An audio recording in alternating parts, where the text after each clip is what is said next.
everyone. Today I will discuss on the problem based on matters in our surrounding. बच्चों आज हम लोग work करेंगे मैटर्स इन आवर सराउंडिंग के आगे वाले प्रॉब्लम पर, जो कि हम लोग जहाँ तक काम किए थे उसको आगे आज एक्सटेंड करेंगे। जैसे कि पिछले क्लास में मैंने आपको पढ़ाया था मैटर क्या होता है, मैटर के कैरेक्टरिस्टिक्स क्या होते हैं, इन सारी चीज़ को मैंने बहुत ही बारीकी से डिस्कस किया था। मैटर क्या है और मैटर के कैरेक्टरिस्टिक्स क्या है।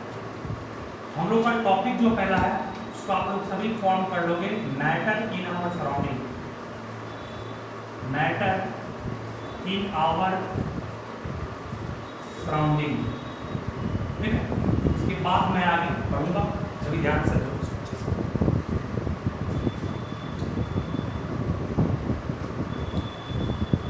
चलिए, मैंने पिछले क्लास में आपको पढ़ाया था कि फिजिक्स मैटर को दो भाग में बांटा गया है। एक भाग मैंने कहा था on the basis of physical property, on the basis of physical property. पहला को मैंने कहा था फिजिकल प्रॉपर्टी के आधार पर, और दूसरा मैंने कहा था on the basis of chemical property. पहला मैंने on the basis of physical property पढ़ाया था और दूसरा मैंने on the basis of chemical property पढ़ाया था। तो फिजिकल प्रॉपर्टी और केमिकल प्रॉपर्टी के आधार पर मैं डिस्कस करूंगा कि मैटर को किस तरह से डिवाइड किया। आप सभी जानते हैं फिजिकल प्रॉपर्टी मतलब होता क्या है। मान लो कि कोई चीज़ का फिजिकल प्रॉपर्टी मतलब उसका मेल्टिंग पॉइंट, उसका बॉइलिंग पॉइंट, है ना, उसकी डेंसिटी, उसका मास, ये सब चीज़ को हम फिजिकल प्रॉपर्टी करते हैं।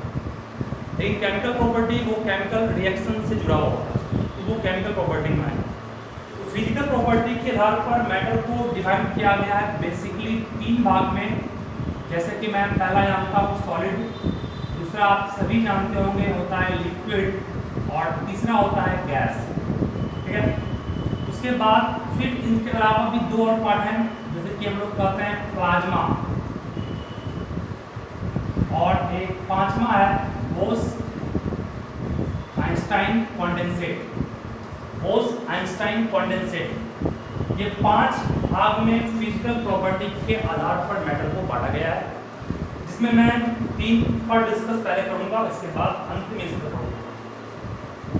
तो पहला है सॉलिड, लिक्विड, गैस, प्लाज्मा और बोस-आइंस्टाइन कंडेंसेट। बोस-आइंस्टाइन ये दो साइंटिस्ट, दोनों का योगदान था इस स्टेट ऑफ मैटर को लाने के। B state for Bose, E state for Einstein और C for condensate. Bose Einstein condensate, Bose और आइंस्टाइन ये दोनों साइंटिस्ट, आइंस्टाइन के बारे में जानते हैं, और एक बोस रविंद्रनाथ थे, उनके नाम पे ये दोनों मिल करके इस स्टेट ऑफ मैटर को लाने में इतना योगदान दिए। और केमिकल प्रॉपर्टी के आधार पर मैंने कहा था, आप सभी जानते हैं एलिमेंट, है ना, और क्या मैंने कहा था कॉम्पाउंड, और मैंने क्या आपको कहा था, इन सबों को हम लोग केमिकल प्रॉपर्टी के आधार पर डिस्कस करेंगे। आज जो मैं डिस्कस करने वाला हूँ सबसे पहले, उस पर आप लोग बारीकी से ध्यान दीजिएगा कि ये टॉपिक में क्या करना चाहते हैं। देखिए, तो इसको अच्छे से पॉज कर नोट कर लीजिएगा, अच्छे से नोट कर लीजिएगा, अच्छे से वीडियो करके फिलहाल आगे बढ़ो। चलिए, सॉलिड, लिक्विड और गैस, तीन एग्जाम्पल मैं फिगर के अकॉर्डिंग दूंगा। जैसे मान लो बाबू ये फिगर किसी सॉलिड ट्यूब का है, ये फिगर किसी सॉलिड ट्यूब का है। Suppose this is the figure of A solid tube. Suppose this is the figure of A solid tube. ये फिगर किसका है? एक सॉलिड ट्यूब का। सॉलिड बने जिससे एटम से बने, बहुत सारे एटम्स इसमें होंगे क्या? एटम्स को आप गिन सकते हैं क्या? नहीं। Atoms are cannot be counted with naked eye because they are very very very very small। उसके बाद बाबू हमको जानना ये है आज का टॉपिक में कि सॉलिड, लिक्विड और गैस में क्या डिफरेंस है। सॉलिड मान पार्टिकल्स है और ये कंटेनर लिया मैंने, इस कंटेनर में लिक्विड के पार्टिकल्स को लिया, इस कंटेनर में किसके पार्टिकल को लिया, लिक्विड के पार्टिकल को लिया, और एक तीसरा कंटेनर लिया, इस कंटेनर मैंने गैस के पार्टिकल को लिया। These are the particles of solid, these are the particle of liquid, और these are the particle of gas। ये सॉलिड का पार्टिकल है, ये लिक्विड का पार्टिकल है और ये गैस का पार्टिकल है। पार्टिकल मींस एटम्स हो, मॉलिक्यूल्स हो, आयंस। पार्टिकल्स जब भी कहीं वर्ड पार्टिकल्स रहे समझ जाओ वो एटम्स हो सकता है, मॉलिक्यूल हो सकता है या आयंस। आयंस कि आपको मैंने कहा था ये तीनों मैटर है और मैटर बनता है पार्टिकल्स, पार्टिकल में होता है एटम्स, मॉलिक्यूल्स या आयंस। चलिए सॉलिड जो है वो मैं बात कर रहा हूँ, सॉलिड की बात। आप देख रहे हैं पार्टिकल्स बहुत ही क्लोज है, बहुत करीब करीब, और इसका पार्टिकल इससे कुछ दूर है और इसका पार्टिकल से और दूर है। तो सॉलिड, लिक्विड और गैस की प्रॉपर्टी में डिफरेंस भी आपके सामने दिख रहा है। पहला डिफरेंस कहोगे, पार्टिकल्स आर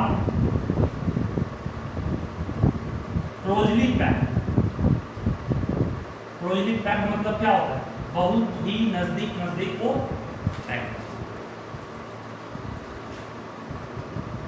पार्टिकल्स आर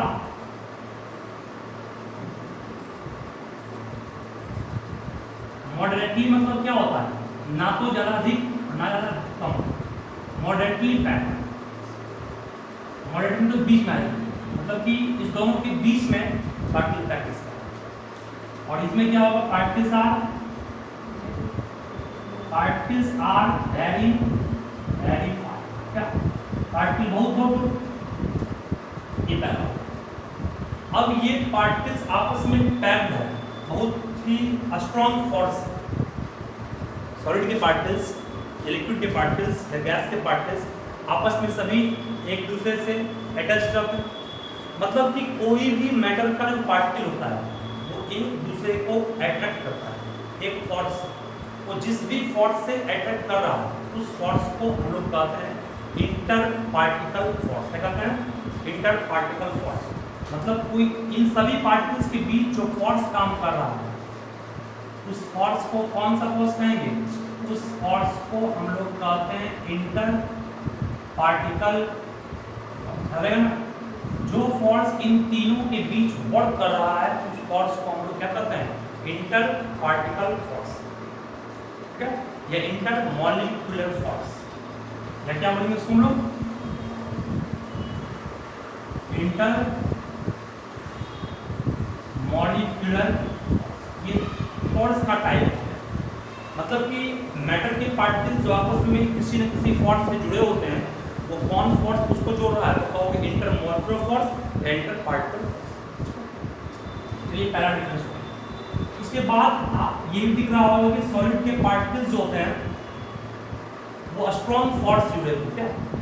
मतलब यहाँ पर तीनों इसके पार्टिकल के बीच क्या है, strong force are acts between the particle. और इसमें क्या हो, मॉडरेट फोर्स, इसमें वेरी बिग फोर्स। तो निकल लेंगे सेकेंड वाले में क्या बोलोगे, मॉडरेट फोर्स। मॉडरेट फोर्स काम करेगा इसके बीच, moderate force acting between particles. और इसमें होगा वेरी वीक फोर्स। क्या इसमें क्या होगा, very weak force acting between particles. ये हम लोग दो डिफरेंस अभी लिखे। उसके बाद बाबू इसका शेप, इसका साइज, इसका वॉल्यूम, तीनों क्या होता है, फिक्स होता है। सॉलिड का शेप फिक्स है, सॉलिड का साइज फिक्स है, इसका वॉल्यूम फिक्स है। मतलब it has fix shape, size and what, volume. Liquid का वॉल्यूम फिक्स होता है, शेप फिक्स होता है क्या, नहीं। लिक्विड को आप जिस कंटेनर में डाल दो वो उसी का शेप ले लेगा, नहीं। बोतल में डालोगे बोतल का शेप ले लेगा, ग्लास में डालोगे ग्लास का शेप लेगा, कटोरी में डालोगे कटोरी का शेप लेगा। मतलब जिस चीज़ की जिस कंटेनर में डालिएगा उसका उसी का शेप ले लेगा। इसका मतलब इसका शेप फिक्स नहीं है। It has no fix shape but fix volume. Volume क्या होता है और क्यों सर? क्योंकि आप अगर 1 लीटर पेट्रोल को ग्लास में डालिएगा तो भी 1 लीटर कहलाएगा, डिब्बा में डालिएगा तो भी 1 लीटर कहलाएगा। ऐसा तो नहीं होगा ना कि डिब्बा में डालेगा 2 बन जाएगा, क्या रहेगा ना। इसका मतलब वॉल्यूम इसका हाल में क्या होता है। गैस की बात करें, इसका ना तो it has neither fixed shape और नॉट फिक्स्ड इसका ना तो शेप फिक्स है और ना ही वॉल्यूम फिक्स। मतलब शेप और वॉल्यूम दोनों क्या है, अनफिक्स, फिक्स नहीं है। 3 हो गया। चौथा, लिक्विड सॉलिड जो तो बहुत भारी काम है। सॉलिड का पार्टिकल्स बहुत क्लोज है। जब सॉलिड का पार्टिकल बहुत क्लोज है तो कम जगह में ज़्यादा पार्टिकल्स है ना। सॉलिड में क्या है, कम जगह में ज़्यादा पार्टिकल्स, लिक्विड में कम जगह में कम पार्टिकल्स और गैस में उससे भी कम पार्टिकल्स। तो आप जानते हैं, पढ़े होंगे, डेंसिटी का फॉर्मूला होता है मास बाय वॉल्यूम। क्या होता है, मास बाय वॉल्यूम। मान लो कि हमने अगर एक डब्बा में, एक डब्बा है उसमें गैस को भर दिया, उस डब्बे में लिक्विड भर दिया, तो उस डब्बे में भर दिया लोहे को भर दिया, सबसे हैवी कौन होगा, लोहा वाला। इसका मतलब सबसे वॉल्यूम का सेम है, लेकिन मास किसका अधिक हो गया, लोहा का। तो डेंसिटी किसका अधिक होगा, लोहा। डेंसिटी और मास के बीच संबंध कैसा है, डायरेक्ट है। मास बढ़ेगा तो डेंसिटी भी क्या हो, बढ़ेगा, है कि नहीं। मतलब कि सॉलिड की डेंसिटी क्या होती है, हाई होती है। हम लोग कहेंगे इट हैज हाई डेंसिटी और it has very low density. क्या, इसका डेंसिटी बहुत ही कम होगा। और इट हैज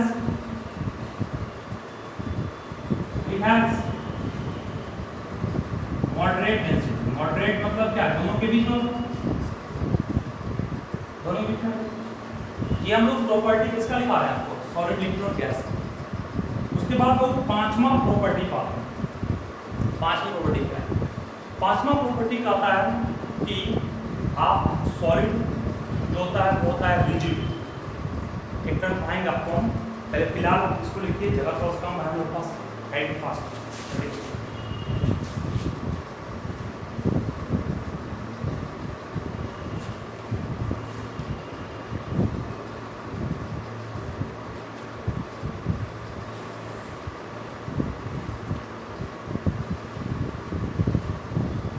क्या आप सॉलिड को दबा सकते हैं क्या, नहीं।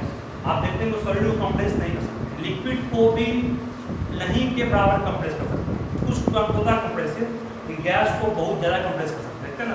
एक एलपीजी सिलेंडर में 15 केजी गैस भर जाता है कंप्रेस्ड करके, कंप्रेस्ड करके। इसका मतलब हुआ कि it can not be compressed, और इसको कंप्रेस कर सकते बहुत कम। It can be compressed very small. क्या, इसको बहुत बहुत कम कंप्रेस कर सकते हैं। और it can be compressed highly, इसको बहुत ज्यादा कंप्रेस कर सकते हैं। और सर कैसे, आप नाम सुनेंगे सीएनजी, नाम ही है कंप्रेस्ड नेचुरल गैस। मतलब नेचुरल गैस को कंप्रेस करके बढ़ा जाता है। देखिए ऐसे आप जान लीजिएगा, किसी भी चीज़ को आप गैस को कंप्रेस कीजिएगा, कंप्रेस करने से फायदा क्या होगा, कम जगह में ज़्यादा गैस आप हटा सकते हैं। क्या, कम जगह में अधिक गैस हो। तो आपके घर में एलपीजी सिलेंडर अगर उसमें कंप्रेस नहीं करते तो क्या होता है, वो इतना ही गैस बहुत बड़ा जगह ऑक्यूपाई करता है। मतलब कि आप जो ट्रक से लाते हैं सिलेंडर को, एक सिलेंडर जब इतना बड़ा जगह लेता, सोचिए कितना सिलेंडर कितना बड़ा ट्रक लेता जगह। इसका मतलब ये हुआ कि कंप्रेस करना भी जरूरी है।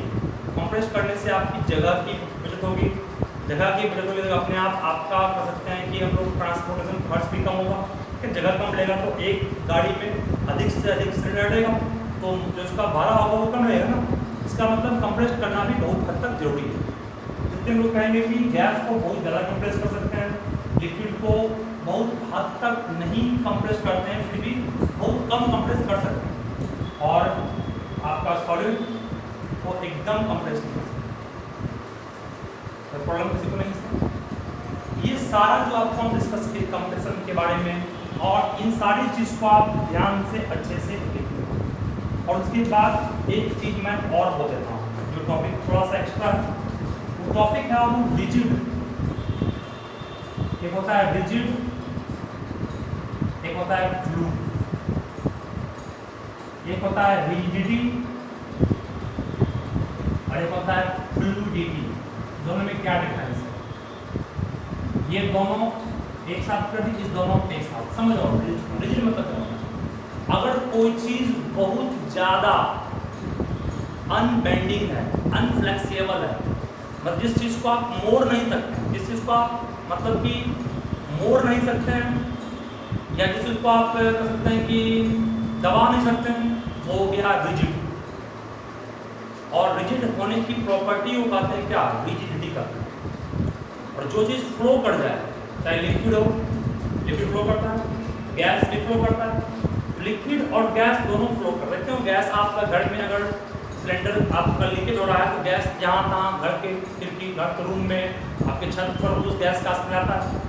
तो स्मेल जो घर में गैस का आ गया, वो इंडिकेट किया कि गैस भी मूव कर रहा है, गैस फ्लो कर रहा है कि नहीं, गैस मूव कर रहा है, गैस फ्लो कर रहा है। सॉलिड का स्मेल कभी आता है, कभी इस बेंच का स्मेल आता है, छत पे नहीं आता है। क्यों नहीं आता है, क्योंकि ये स्ट्रॉन्ग है। मतलब कहना ही चाह रहे हैं कि जो चीज़ रिजिड होगा, रिजिड वो मूव नहीं करेगा, वो फ्लो नहीं करेगा, और जो चीज़ आपका फ्लूइड होगा वो फ्लो करेगा, मूव करेगा, ठीक है। और आपको आप किस तरह समझिएगा, फ्लूइड कहते हैं उसको है एनीथिंग दैट कैन फ्लो, जो चीज़ फ्लो बह जाए वो फ्लूइड है। लाइक आपका लिक्विड फ्लूइड है, गैस फ्लूइड है, सॉलिड क्या है, रिजिड। तो फ्लूइड मीन्स बहने की property, means what why I am saying going to say flow करने की tendency. The tendency of flowing of a liquid is called what, fluidity. The tendency of flowing of a liquid is called what, fluidity. मतलब fluid क्या है, तो जो चीज flow करे उसे फ्लूइड कहेंगे, और फ्लो करने की टेंडेंसी को कहते हैं क्या हम लोग, फ्लूइडिटी कहते हैं। और रिजिड मतलब क्या, जो चीज अनबेंडिंग है, ये अनफ्लेक्सिबल है, उस चीज को हम लोग कहते हैं रिजिड। और उस अनफ्लेक्सिबल या अनबेंडिंग प्रॉपर्टी वाले रखने वाले सब्सटेंस को उसका मतलब क्या है, रिजिडिटी। दोनों डिफाइन फिजिकल हो गए। फ्लूइड क्या बोलो, anything that can flow is called fluid, anything that can flow is called fluid. और इसका डिफाइन क्या बोलोगे, the tendency of flowing of a liquid और gas is called what, fluid. Fluid का एग्जांपल जितना भी गैस फ्लूइड है, जितना लिक्विड फ्लूइड है। अब एक सवाल और आएगा, इसको आपको अच्छे से नोट कर लीजिए, सभी अच्छे से नोट कीजिएगा, वीडियो को पॉज करके ध्यान से नोट कीजिएगा, ठीक है। चलिए फास्ट।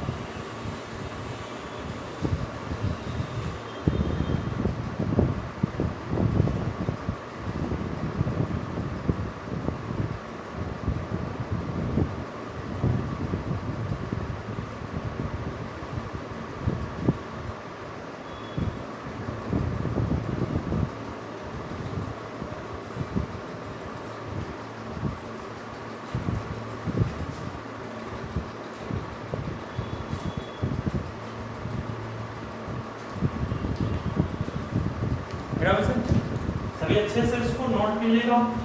डेंसिटी का फॉर्मूला मास बाय वॉल्यूम होता है। आप एक इक्वल वॉल्यूम में किसी चीज को देगा तो आप देखिएगा सॉलिड की डेंसिटी सबसे अधिक होगी, लिक्विड की उससे कम, गैस की डेंसिटी सबसे कम होगी। चलो आगे मैं नेक्स्ट टॉपिक डिस्कस कर रहा हूँ, इस पर सभी ध्यान से समझोगे। अब एक टॉपिक बात है फ्लूइड क्या होता है, रिजिड क्या होता है। मतलब जो चीज आप बेंड नहीं कर सकते हैं, एनीथिंग विच इज अनबेंडिंग और अनफ्लेक्सिबल।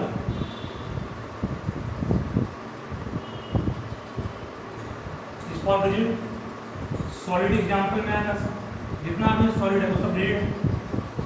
और एनीथिंग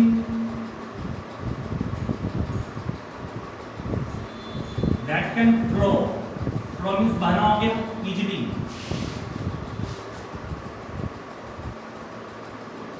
इस कॉल्ड व्हाट, फ्लूइड होगा। इसके एग्जांपल में क्या होगा, कहोगे सर गैस या लिक्विड, वो सब क्या है, फ्लूइड है। और कोई आपसे पूछे व्हाट इज फ्लूइडिटी, तो बोलोगे टेंडेंसी ऑफ